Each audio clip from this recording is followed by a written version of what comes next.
Hello, this is the chart profit video, about 90 minutes into the trading day 1st of December.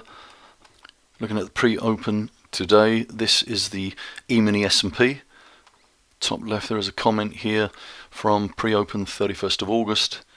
At that point evidence was emerging that a new price distribution up had begun.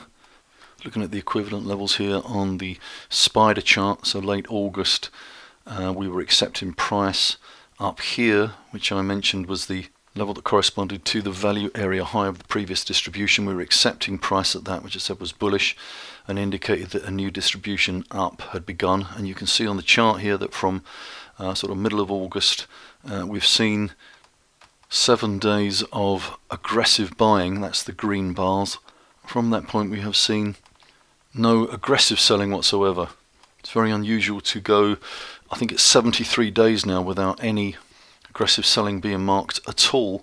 That's where we are currently, and we can see at the bottom here on the pulse chart, price momentum remains positive. It has from very early in September. It's a trend up according to this indicator, and the momentum of the indicator has actually turned back up as well.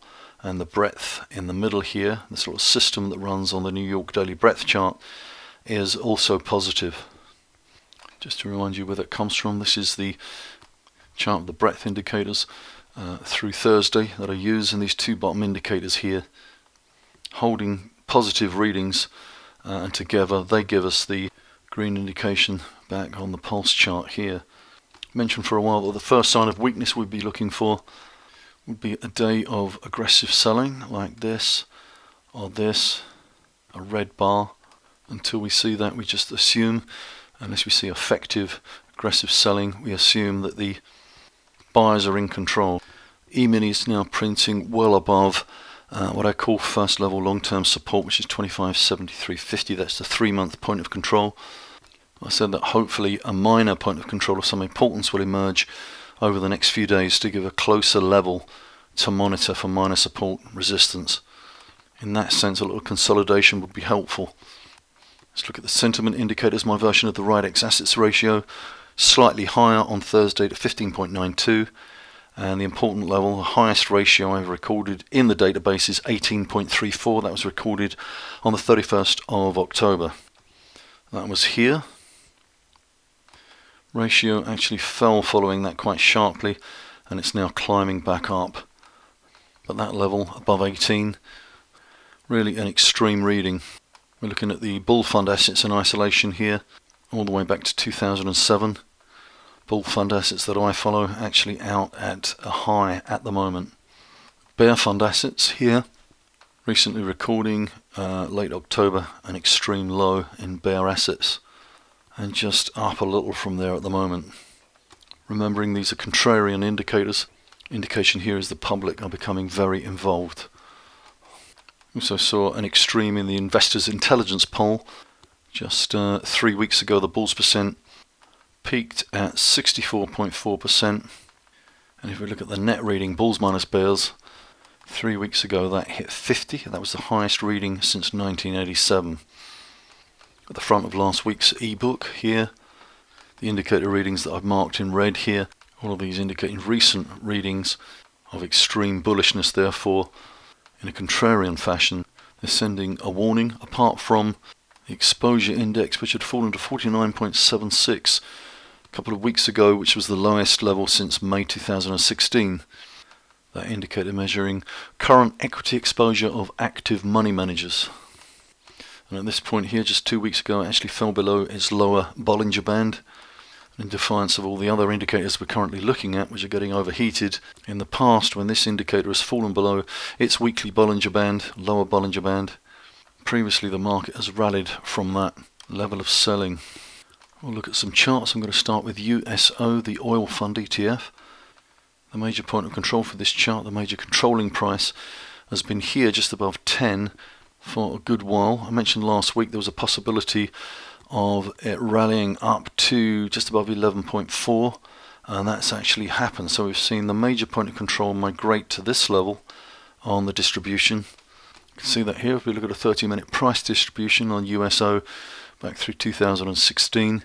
The controlling price was here. It's now migrated up to this level. When you see a major point of control migrate like that, it often precedes a directional move. So monitoring price relative to this level, 1141, is all important. Currently the price above that level, and as long as it holds 1141, it's in a strong price location. GLD, the gold ETF, is holding the important level at 119.84, which is the major controlling price on this chart. We kind of tested it here in October. We're currently consolidating above that price. As long as it holds, gold also in a strong position. Price below 119.84 would be a break of this now proven support and would put GLD in a weak price location, but currently it's consolidating above that major level. See on this chart the long decline since the start of this year for the dollar index. This was the important point here when we broke below the major at 95.50.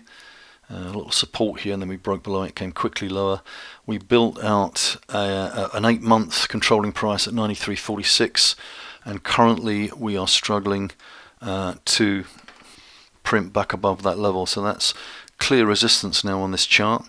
And for an investor, if we remain below 93.46, that's weak price location in the short term, but not until we see price printed back above 95.50 can we assume that the major trend has changed.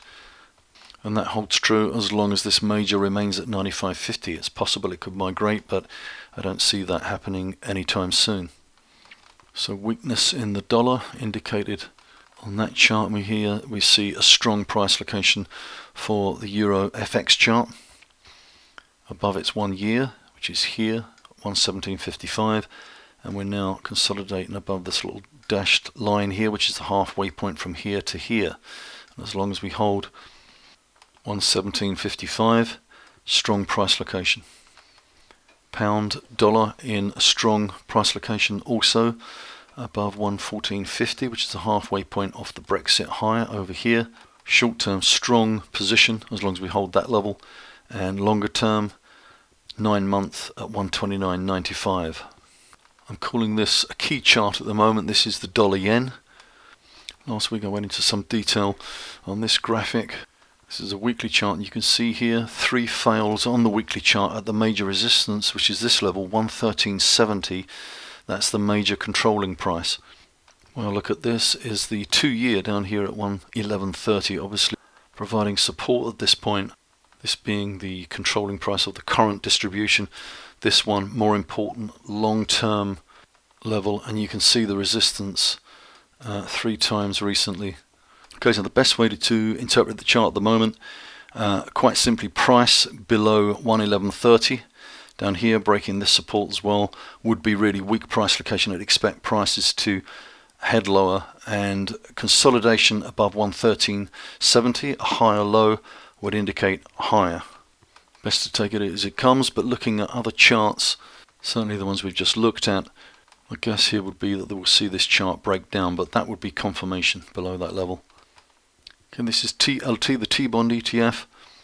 Quick review on the chart. We had a major down here. If you remember back earlier in the year, this was the controlling price. The major then moved higher up to 119. We saw a higher low above that level. We saw a 10-month emerge at 124.40, which is this red line here. Made its high late August here, and then a retracement back to the halfway, which provided support. And we've now seen a couple of instances here where we're finding support at 124.40. This chart acting in a manner that suggests strength, and today we've seen a very strong day for TLT up off that level. Don't see any breakdown in this chart at all at the moment. Just quickly look at the indices. This is the spider. Succession of new all-time highs. Really strong recently, obviously. Russell 2000 ETF IWM lagging the other indices through this period, but trying to catch up at the moment. Just changing that to a weekly chart. You can see that today's weakness, which brings the closing for the weekly bar to here, still holding above the previous week's close, kind of puts it in perspective. In previous videos we've noted a number of divergences such as this. If you look back on the spider chart here from the start of the month, pretty strong. Compare that to the German DAX and the UK's FTSE 100 index. This one actually now printing back below its 18-month at 74.13, so FTSE chart actually printing back where it was back in the start of the year. So we're seeing some divergences, and we're certainly seeing extreme sentiment readings, but thus far, at least as far as the US market is concerned, I'm seeing no significant breakdown in price. And as mentioned, first sign of that would be effective selling marked on the profile, which we will monitor for. Okay, that concludes. Once again, I wish you a good weekend and thank you for watching.